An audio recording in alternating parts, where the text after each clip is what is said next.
Ladies and gentlemen, Neil Armstrong, the first to plant his foot on the surface of the moon, has been a pioneer in many ways. And Mr. Armstrong, in asking you to come to the podium, may I say that millions of Americans have admired you not only for your achievement, but for the quiet dignity with which you have conducted yourself and represented not only our country, but humankind. Ladies and gentlemen, Neil Armstrong.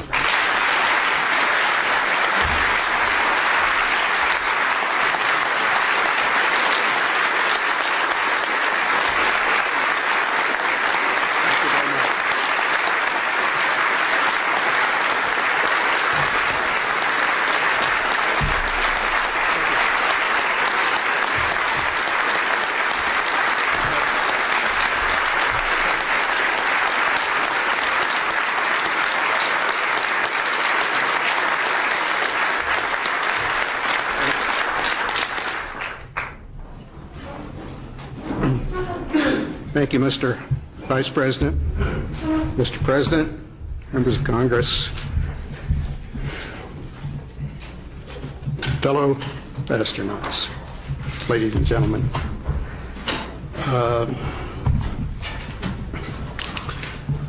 Wilbur Wright once noted that the only bird that could talk was the parrot, and he didn't fly very well.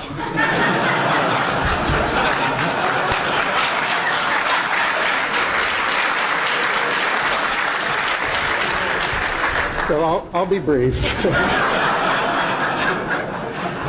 This week, America has been recalling the Apollo program and reliving the memories of those times in which so many of us here, colleagues here in the first rows, were immersed.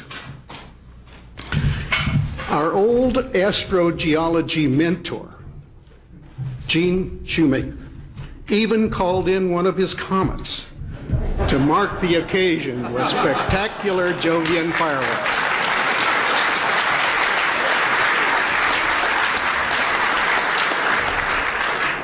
And reminding us once again of the power and consequence of celestial extracurricular activities.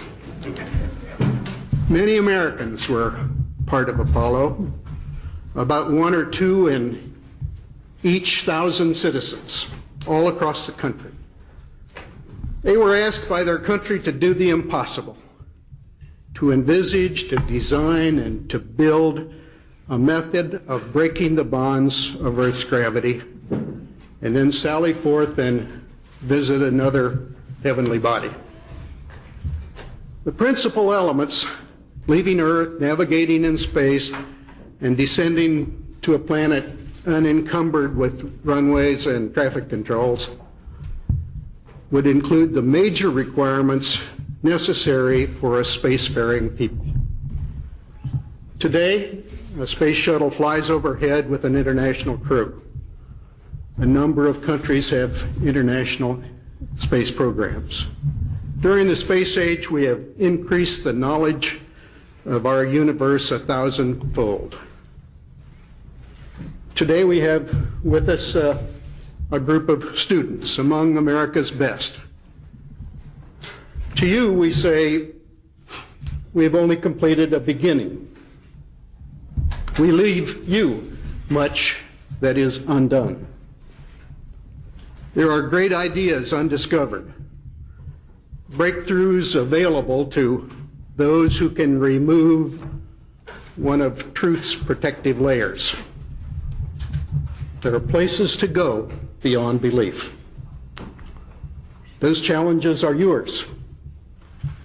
In many fields, not the least of which is space, because there lies human destiny.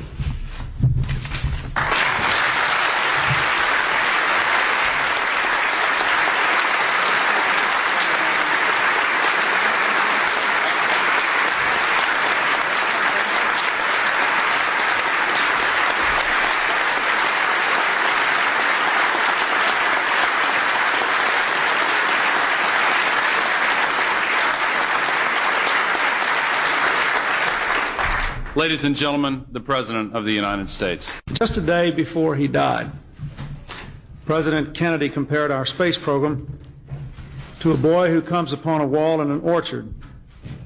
The wall is tall, it looks insurmountable, but the boy is curious about what lies on the other side. So he throws his cap over the wall, and then he has no choice but to go after it. Well, 25 years ago today, our nation, represented by these three brave men, made that climb.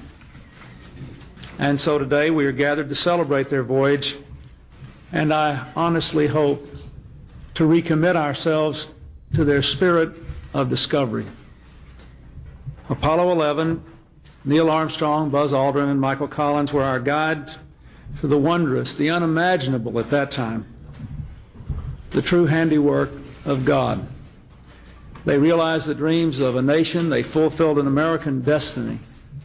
They taught us that nothing is impossible if we set our sights high enough. Today we're honored to have them and all the other Apollo astronauts who are here with us. For every American who followed your journey, especially for those of us who were young on that fateful day 25 years ago, and for the young Americans who still dream dreams of a future in space, we thank you all. Looking back on that mission, one thing is clear that we ought to remember today. It wasn't easy. The ship to the heavens measured just 13 feet in diameter. The destination was 3 days and a world away. On the third day, as the tiny module descended to the moon, it came dangerously close to a crash landing. That happens around here all the time. But Neil Armstrong took over the controls from the computer and landed safely. Man had not been rendered obsolete by the mechanical, and that hasn't happened yet. Not long after that, when he stepped on the moon, Mr. Armstrong marked the outer limit of the human experiment with those simple words, one small step for man, one giant leap for mankind. These men and the other astronauts who came before and after have helped us to step into another world right here on Earth. They've shown us that we can harness the technology of space in areas from the economy to the environment to education to information and technology. The products and knowledge that grew out of our space missions has changed our way of life forever and for the better. And in our quest, we have relearned a sense of confidence that has always been an essential ingredient of our American dream. Today, that journey continues. Our commitment to the space program is strong and unwavering. The best way to honor these men and all the others who have helped us so much